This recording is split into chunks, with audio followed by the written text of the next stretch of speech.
Marcus North maintained his exceptional form with the bat for Glamorgan as he hit his first 100 for the county, who had much the better of the second day of their LV County Championship clash in Cardiff against Leicestershire.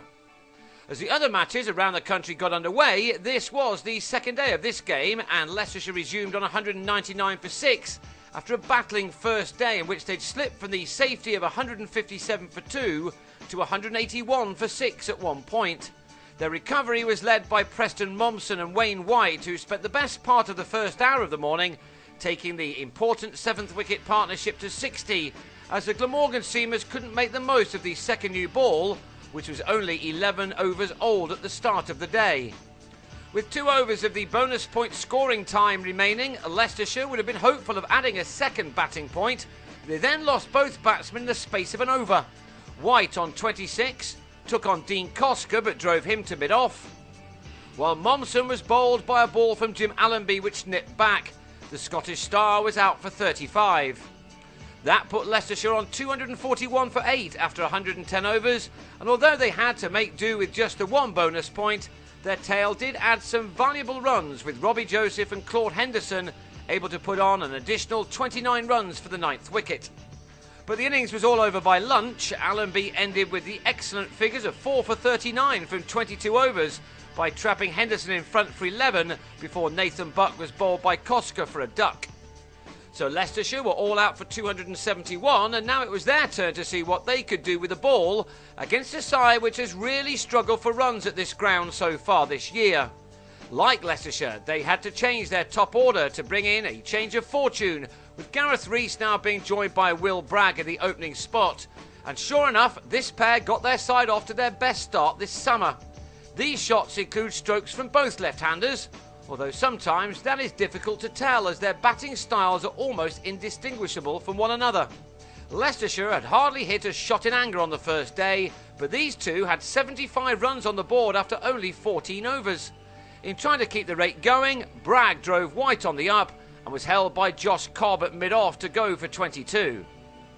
Stuart Walters returned to the side and came in at number 3, only to depart with just 4 runs to his name, as he let a ball from White bowl him without playing a shot.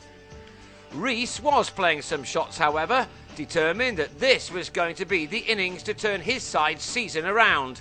Since the arrival of North, there have been some improvements, but no victories. Rees aimed to change that here. To his 88th ball, he finally secured his first 50 of the summer. He'd hit 7 fours, and now, with North for company, he would have been hoping to bat on for some time. North made a steady start as he got his eye in before he exploded into life, dominating the scoring. The Australian came into his side in something of a crisis a couple of weeks ago, and he's not looked back since. However, he can't be expected to carry this batting unit on his own. Glamorgan had lost their way once he was out in the run chase at Hampshire last weekend, and North clearly didn't want to see that happen again. He and Rees survived until tea, and North made a 50 again, this time off 69 balls.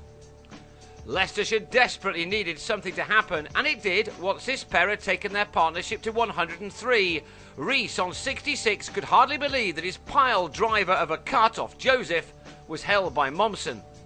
Not that that really put Glamorgan back any. It was like watching a totally different match from the first day, with runs now coming thick and fast, as the Leicestershire bowlers failed to always put the ball in the right place, now allowing Ben Wright to get off to a quick start. North, with 3 50s from 4 innings prior to this match, has made a habit of getting out around the 70 mark in his brief time at Glamorgan. No bad habit that, but this time he was not going to give his wicket away when so well set. He and Wright were now closing in on Leicestershire's first innings total too. North was able to get to 3 figures for the 34th time in his brilliant career, and his relief was there for all to see. It had been another superb innings from the Aussie, who just loves county cricket. He'd needed only 120 balls to get there too, and that had ensured that his side were now moving along quickly in this contest. And soon enough the Welshmen were ahead, with Wright also advancing at an excellent rate. Having struggled with the bat for so long, this was the day that they and their supporters had been waiting for. Wright was unfortunate to get out when he did, and in the manner he did. A touch off the glove was all that Buck needed to have Wright caught behind for 44, with his side now 8 runs to the good. If North had been able to stay in until the close, then this would have been about as good a day as Glamorgan could possibly have hoped for. He took advantage of some rather tired-looking bowling from a Leicestershire side, which has now spent an awful lot of time in the field recently. But they were rewarded with the wicket of North 10 minutes before the close.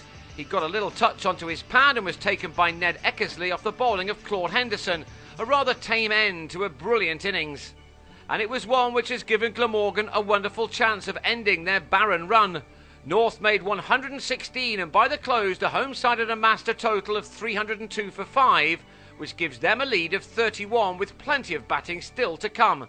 They also have plenty of time to rack up maximum batting bonus points for the first time this season.